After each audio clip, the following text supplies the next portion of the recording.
Let's get this Saturday rocking here on FanDuel TV. So much to look forward to today. Great stakes racing action from across the country. I'm Dave Weaver. Special welcome to those watching on our social channels on the FanDuel Racing pages.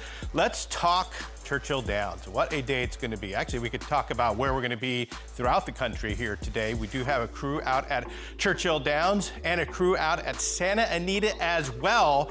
We'll be checking in with our crew at Churchill in maybe roughly 20 minutes or so.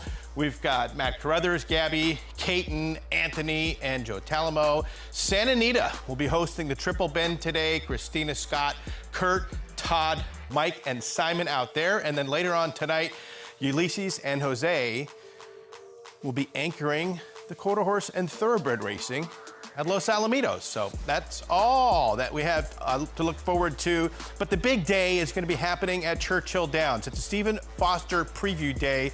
Many of the horses racing later today in the 5 stakes races, the 5 Grade 3 races, will be coming back to race in about a month on Stephen Foster night at Churchill Downs. So let's touch on some of the big horses that will be taking center stage. We'll start with the sprinters and the Aristides.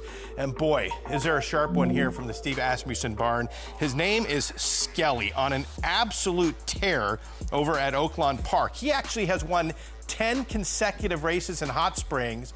But hey, he can take his game on the road as well. But look at this effort last time out in Lake Hamilton, where Ricardo Santana Jr. is looking under his shoulder. He's up by 5 lengths. Skelly wants to run.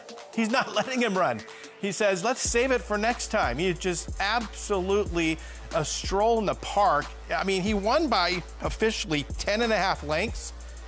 If he would have asked him around the turn, I'm wondering if he could have won by 15 or 20. Look at him, just absolutely geared down here in the easiest fashion possible. So he's going to be a very short price favorite. He's not going to be 1-9. He was 1-9 in that race because he's going against a horse that just went 107-4 for the 6 furlongs. He didn't break a world record, but his name is world record, and he's drawn just to the outside of Skelly. Skelly's so fast into that opening quarter. There was a time, maybe towards the middle to the end of last year, where Skelly was not really breaking all that sharp and then would rush to the front. Well, now he's actually breaking on top. If he breaks on top, world record's gonna have to come from off the pace here to try to run Skelly down. But it's gonna be a good showdown between those two. That is the first of the 5 graded stakes races on the day at Churchill. And look at throughout the country this year, who is at the top of the graded stakes winning trainer standings. You got Brad Cox and Bob Baffert tied for first. Bob's going to have Nisos. We'll talk about that later on at Santa Anita. Brad Cox, well represented today with stakes racing at Churchill. Saffie Joseph Jr. has 11, as does Chad Brown. Steve Asmussen looking to add to that total with Skelly in the Aristides, the first of the stakes races at Churchill Downs. Now, Brad Cox, he's been through it the last few years, going like this on the earnings standings. Just every year seems to be better and better and better. Here's more about how he's done that. I grew up in Louisville, Kentucky, close to Churchill Downs. Mom and Dad work in factories in Old Louisville, and my dad would take me to the races on the weekends at Churchill. We got the bug probably in high school that I wanted to pursue something in the business. Didn't know if I wanted to train or not. Started out as a hot walker, just learning to walk horses. I would have paid them to do it. I didn't have any money to pay them, but you know, it was just an education for me, you know, and I enjoyed being around the horses and learning, and you know, that's how it all started.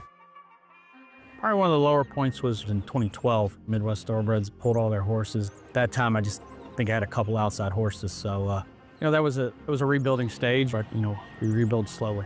Monomoy Girl and Florent Giroux have won the distaff. Essential Quality has won the Belmont Stakes. And the Eclipse goes to Brad Cox. Eclipse Award goes to Brad Cox. Next go, a superstar wins the Breeders' Cup Classic. We are strung out a little bit right now between 5 different locations and carrying about 150 horses right now. The management process is all, it comes down to just the help. You know, it's all about having a good core group. Brad Cox has horses running all over the country right now. His son Blake is running the barn in Florida. Blake, very talented horseman. He does a great job, pays attention, Communication skills are great. I think he's got a big future ahead. I'm sure he'll train at some point.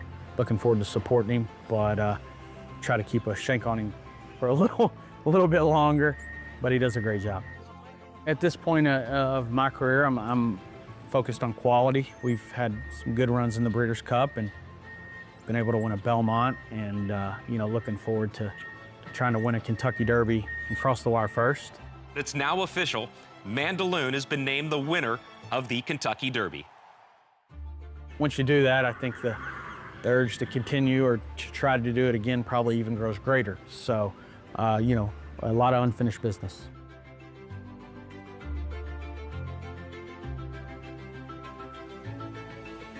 And Brad will have 3 chances today. One of them has been scratched. He was supposed to have 4, but he's going to have 3 to add to that 12 graded stakes wins that he already has. Now, it's Stephen Foster preview day out at Churchill Downs. So maybe some of the horses that are racing in the Blame Stakes later on today will come back and compete in the Grade 1 Stephen Foster at Churchill Downs about a month from now. But let's talk about that one. We're going to go to race number 10, and it marks the return to Churchill Downs of the Kentucky Derby winner, Mystic Dan, who's coming off of a monster effort last time out at Oaklawn. It was not a win, but to me, it was the sign that he is back on his A game.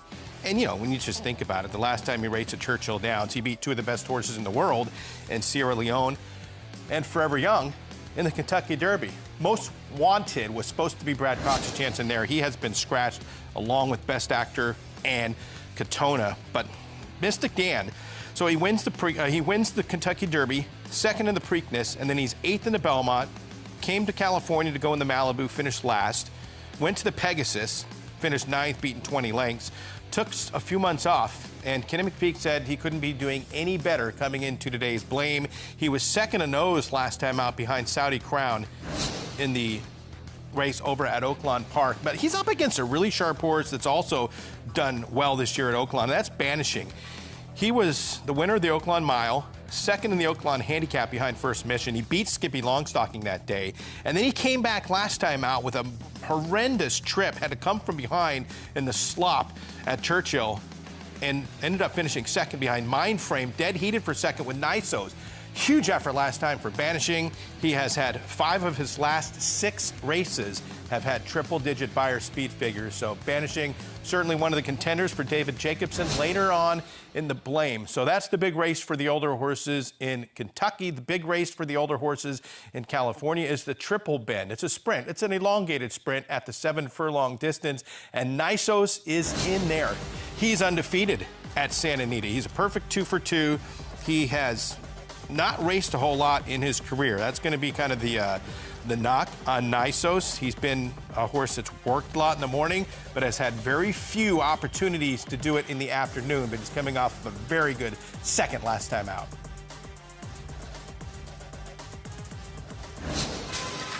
They're walking over for race number 8 on this Kentucky Derby Saturday. This is the Churchill Downs. 5-2 on the number 10, Nisos. This horse has been working really well, and with that being said, he's still carrying a lot of weight, but I do think that's a positive thing. There's always a question mark when a horse has been away for as long as he has. Can he be as good as he once was, and especially off the layoff against this caliber competition? He's never run on a wet track, and so you don't know how they're going to react to it. But he's been training really well, and hopefully this is a starting point for us. Bucamano inside of Mulligan, further out comes Nisos, and even further up Mindframe. What a finish! Who's it gonna be? I think it was Mindframe. Dead heat for 2nd between Banishing and Nisos in a heart-stopping finish as we had 4 noses hitting the wire at the same time. For what it's worth, Nisos ran an amazing race, considering what happened at the start of the race where he jumped the tire tracks right out of the gate and as a result wound up way far back. The fact that he was involved in that dead heat for place, I think, is like a win. This was a good starting point for Nisos. We are going to hear a lot more from him. And he'll be racing later today in the Triple Bend at Santa Anita. That was his first race in 15 months. He won his debut as a 2-year-old by more than 10 lengths here at Santa Anita. And he was one of the Kentucky Derby favorites going into his 3-year-old year. But after the Robert B. Lewis, he didn't race again until that race at Churchill Downs. But he's back today, and he's part of the Pick Six. There's a carryover from yesterday at Santa Anita of just shy of $50,000. That will start in race number 5. The Triple Bend is in race number 7. So maybe you're going to single Nisos, maybe you're not. Maybe you'll try to use a horse like Dr. Venkman, who's coming back, making his first start since the Pacific Classic last year, where he lost as the even money favorite. Pick Six carryover of close to $50,000. That pool should get up to around $500,000. And you also have 3 money back special chances at Churchill and 1 at Santa Anita. 4 in total. Go to your FanDuel Racing account, opt in, and you're going to get your money back up to $10 if you finish 2nd or 3rd in those races in a racing bonus in your FanDuel Racing account.